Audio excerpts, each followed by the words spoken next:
You've never heard of Leonard Leo. That's exactly how he wants it.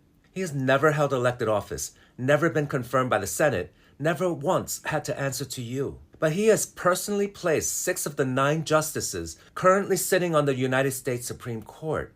And his dark money network has funded nearly half of the organizations behind Project 2025, the plan you've been watching execute in real time across every episode of this series.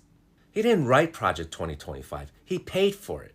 And the people who did write it, Kevin Roberts, Paul Dans, Russ Vought, Stephen Miller, they all operate inside the machine Leonard Leo built and financed. This is his story, and it starts with one speech. It's 1985.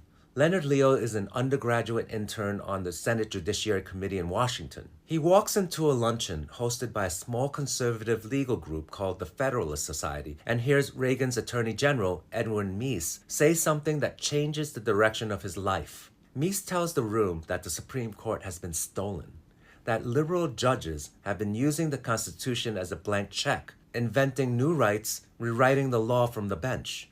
He calls it the danger of seeing the Constitution as an empty vessel into which each generation may pour its passion and prejudice. And he announces that the Reagan administration is going to take the courts back by filling them with judges who interpret the Constitution exactly as it was written in 1787. Leo later said that speech had an enormous impact on his thinking.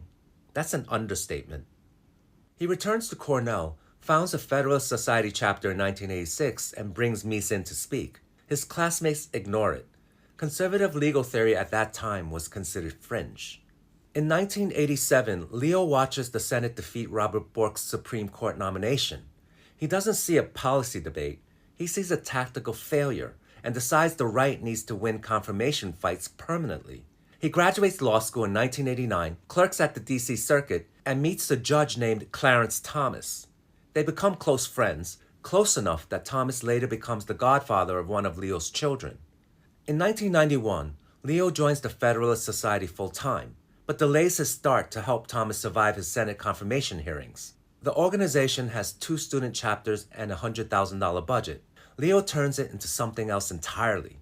He builds lawyers' chapters in cities across the country so members stay connected after graduation, turning a student debating club into a national network with direct lines into the White House, the Justice Department, and the federal judiciary. And that's when the real work begins. In Part 10b, I'll show you exactly how Leonard Leo used that machine to buy the Supreme Court, justice by justice, and who was paying for it. Like, follow, and share. The more people who see this, the harder it is for them to keep getting away with it.